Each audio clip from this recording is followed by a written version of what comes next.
말씀을 위해서 함께 기도하겠습니다. 사랑의 주님 감사합니다. 오늘도 말씀을 통해서 주님 앞에 우리의 영혼을 비춰보고 주의 말씀에 순종하는 하루를 살기를 소망합니다. 오늘도 주의 말씀 가운데 살아 역사하여 주셔서 듣는 모든 성도들의 마음 가운데 하나님의 살아있는 음성이 깊이 새겨지게 하시고 기억되어지며 그 말씀대로 실천할 수 있도록 도와주시옵소서. 주의 성령 안에서 충만케 그 말씀의 깊은 의미를 깨달을 수 있도록 도와주실 줄 믿고 감사드리면서 예수님 이름으로 기도드렸습니다. 아멘. 오늘도 예수님의 이름으로 여러분들의 하루의 삶을 축복합니다. 새 계명이라는 제목으로 오늘 본문 말씀 함께 나누겠습니다. 이제 큐티 본문 말씀 요한 1서 2장 1절서부터 11절까지 말씀 우리가 묵상하고 있습니다.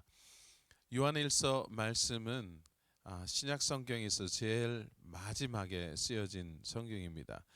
요한 1, 2, 3서 쓰고 그다음 요한계시록을 쓰게 되는데 이 두 요한계시록과 요한 1, 2, 3서는 기원 후 95년에서 96년 사이에 적혀졌다고 말합니다. 중요한 것은 그 시기입니다.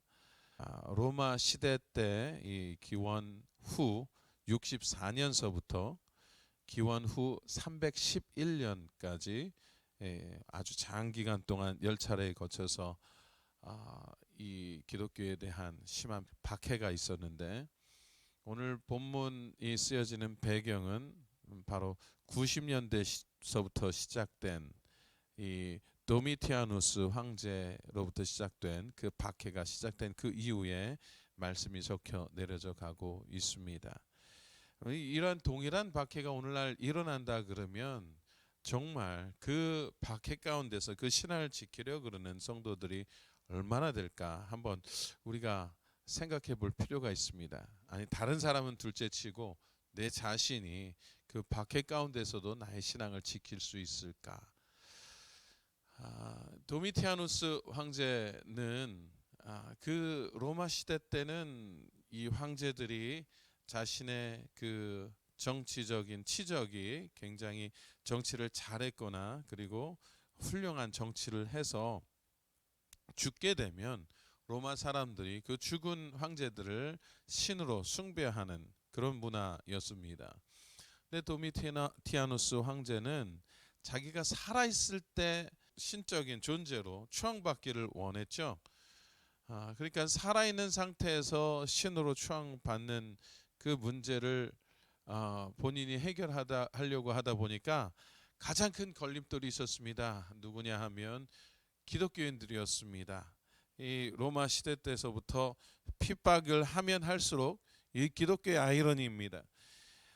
하나님의 은혜가 그 핍박받는 모든 성도들에게 쏟아져서 오히려 더 기독교인들이 많아졌습니다. 하나님의 그 백성이 되고자 하는 목숨 걸고 더 하나님을 섬기고자 하는 기독교인들이 많아졌습니다. 기독교 역사 속에서 계속 그래왔어요.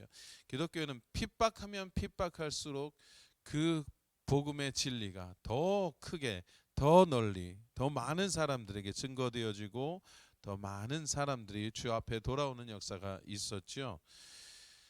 이 도미티아누스 이 시대 때도 동일한 역사가 있었습니다. 그런데 그때 이 사도 요한이 오늘 본문 말씀 1, 2, 3서 요한계시록을 통해서 끊임없이 우리들에게 주시는 동일한 메시지가 있습니다. 예수님 안에서 사랑으로 연합하는 문제입니다. 그리스도 안에서 서로가 진실된 하나님의 사랑 안에서 거하게 된다면 그러면 어떠한 박해가 오더라도 다 이겨낼 수 있다는 것이죠. 우리 가정사 속에서도 마찬가지지 않습니까? 가난하고 배고프고 힘든 그 시절들이 있었을 텐데 정말 그 시절들을 다 이기고 그 안에서도 사랑하고 그리고 그 안에서도 가족 애가 더 깊이 서로를 배려하는 마음이 더 그리운 것이죠. 마찬가지로 오늘 본문 말씀을 통해서 우리에게 전달해 주시고자 하는 하나님의 메시지도 동일합니다. 오늘 본문 말씀 보니까 이 말씀을 하고 있습니다. 3절 말씀 보니까 우리가 하나님의 계명을 지키면 이것으로 우리가 하나님을 정말로 알고 있다는 것을 확인하게 됩니다. 계명을 지키면 확인하게 된다는 것이죠. 이 계명이 무슨 계명입니까? 오늘 본문 말씀 보니까 이런 표현을 하고 있습니다. 7절 말씀에서 사랑하는 여러분, 내가 여러분에게 쓰는 것은 새 계명이 아니라 여러분이 처음부터 갖고 있던 옛 계명입니다. 이 옛 계명은 여러분이 처음부터 들었던 말씀입니다. 그러니까 그 옛 계명은 무엇입니까? 신명기에서 강조하고 있는 내용과 같죠. 이 10계명에도 해당이 되는 그 계명입니다. 두 계명으로 줄이면 하나님을 사랑하고 이웃을 사랑하는 것, 그 계명이에요. 그런데 8절 말씀 보니까 내가 다시 여러분에게 새 계명을 씁니다. 예수님께서 말씀하셨던 내용과 같죠. 내가 새 계명을 너에게 주노니, 하나님 사랑하고 이웃 사랑하고, 그 계명을 이 하나님의 백성들 제자들에게 주었죠. 자, 그런데 그 새 계명을 씁니다. 8절에서 말씀하면서 이 새 계명은 하나님도 참되고 여러분에게도 참된 것입니다. 어둠이 지나가고 이미 참빛이 비치고 있기 때문입니다. 라고 말씀하고 있습니다. 자, 그러면 옛 계명과 새 계명의 차이는 무엇일까요? 옛 계명과 새 계명은 똑같은 건 아닙니까? 그런데 그렇지 않습니다. 중요한 것은 이 사랑의 문제는 죄가 들어오면 문제가 생깁니다. 다시 말하면 우리가 하나님을 사랑할 때 하나님과 우리 사이에 죄가 들어오면 그 관계가 틀어지고 문제가 생길 수밖에 없다는 것이죠. 인간과 인간 사이에서의 계명도 마찬가지입니다. 서로 사랑하고자 하는데 죄가 들어오면 서로 이 어떠한 훔치고 도둑질하고 거짓말하고 속이고 이러한 모든 죄 문제가 그 사이에 들어오게 되면 그 관계가 온전할 수가 없습니다. 그러니 하나님께서 우리에게 이 새 계명을 지키시게 하시기 위해서 바로 예수 그리스도를 우리의 대속제물로 허락하여 주셨다고 말하는 것이죠. 그래서 2절 말씀에서 그분은 우리 죄를 대속하는 화목제물이십니다 라고 말씀하고 있습니다. 그리고 우리 죄뿐 아니라 온 세상의 죄를 위한 제물이십니다.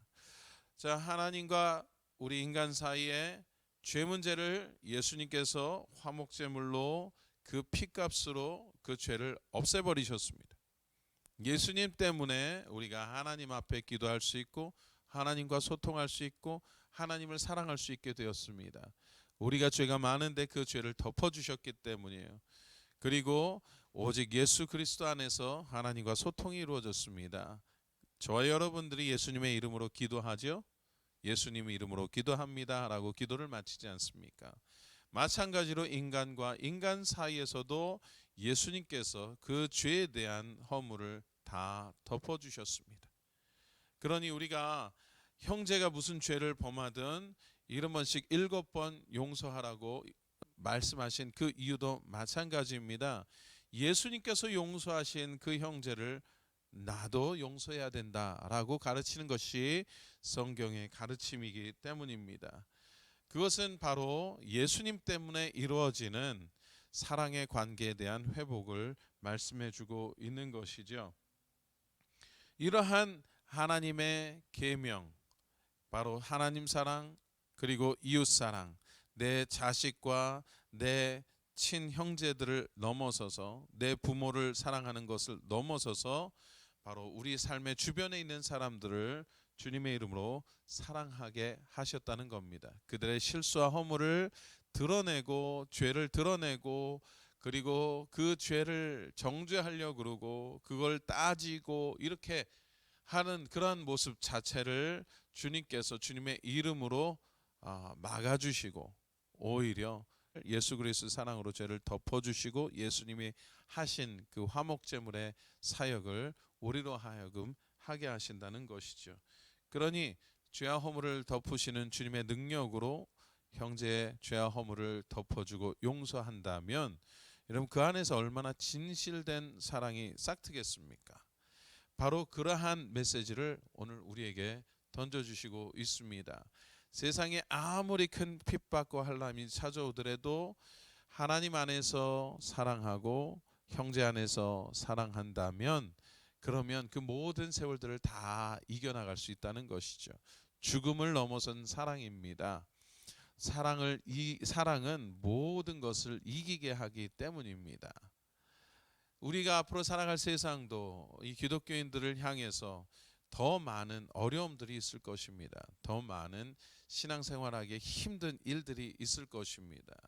뿔뿔이 흩어져서 신앙생활을 하고 있는 이 가운데서도 우리가 다시 한번 성도 안에서 연합되어져야 된다는 것이죠. 사랑해야 된다는 것입니다. 우리가 예수 그리스도의 이름으로 실수와 허물을 덮어주고 그리고 서로 연결되어지며 서로 걱정해주고 서로 배려해주는 그런 모든 사랑의 레슨을 주님으로부터 우리가 받는 것입니다. 그 반대의 경우는 바로 이런 경우입니다. 11절 말씀에서 자기 형제를 미워하는 사람은 어둠 가운데 있고 어둠 가운데 행하며 자기가 어디로 가는지 알지 못합니다. 어둠이 그의 눈을 가렸기 때문입니다. 여러분 교회 생활을 오랫동안 하신 분들이 신앙의 그 목표점을 제대로 찾지 못해서 신앙이 성장하지 못하는 그런 모습들이 참 많이 있습니다. 주 안에서 예수님 안에서 신앙생활을 깊이 오랫동안 했다는 것은 말씀을 통해서 우리가 그리스도의 그 구원의 의미, 구속의 의미, 죄 용서의 의미를 알고 그리고 하나님 사랑, 형제 사랑을 할 수 있는, 이웃 사랑을 할 수 있는 그 방법을 주 안에서 배워나가는 겁니다. 그러니 여러분 우리가 신앙생활을 오래 했으면 신앙생활을 오래 한 만큼 형제 사랑하는 방법, 그 지혜를 배우게 되는 것이죠. 형제과의 그 관계 문제가 생길 때마다 주님 앞에 무릎 꿇고 기도하며 죄 용서를 구하고 그리고 중보하는 그 모든 일련의 과정들을 주 안에서 깊이 묵상하고 배워나가는 겁니다. 신앙생활을 오래 했는데도 불구하고 한 형제를 그 허물을 덮어줄 줄도 모르고 그리고 오히려 그 허물을 드러내며 문제가 생기면 관계를 단절하고 이런 모습으로 신앙생활을 한다면 어둠 가운데 있는 사람이라는 얘기예요. 정말 본질적인 빛 가운데로 행하며 그리고 밝히 그리스도의 사랑을 드러내는 예수님께서 말씀하셨죠. 너희는 세상의 빛이라 라고 말씀하신 것처럼 그렇게 분명하게 드러내는 그래서 그것을 떳떳하게 그리스도의 사랑 안에서 그 모든 문제들을 해결하는 그러한 방법들을 배워나갔다면 많은 사람들이 오히려 더 좋아할 것이겠죠. 그러니 오늘도 말씀 가운데 우리가 순종하는 하루가 될 수 있기를 바랍니다. 형제 사랑하는 방법을 주 안에서 배우며 오늘도 승리하는 귀한 하루를 사시기를 주님의 이름으로 축복합니다. 함께 기도하겠습니다. 사랑의 주님 감사합니다. 말씀을 통해서 우리가 받은 새 계명이 무엇인지를 다시 한번 깊이 묵상합니다. 예수 그리스도께서 화목제물이 되셔서 하나님과 인간과 인간을 연결하셨습니다. 우리가 형제를 사랑할 수 있는 그 이유도 바로 예수 그리스도의 그 희생 제물의 의미에 함께 깊은 의미가 담겨져 있다는 것을 깨달았습니다. 다시 한번 우리가 오늘 하루 다시 한번 주의 말씀을 실천하여 예수 그리스도께 충성된 하루를 살 수 있도록 도와주시옵소서. 주를 깊이 묵상하고 예수님께서 사랑하시고 예수님께서 그 죄와 허물을 덮어주시는 그 형제를 우리가 마음으로 받아들이고 그리고 오히려 그 안에서 사랑의 풍성함을 누리는 자들이 다 되어줄 수 있도록 도와주시옵소서. 감사 찬양 드리면서 예수님 이름으로 기도드렸습니다. 아멘.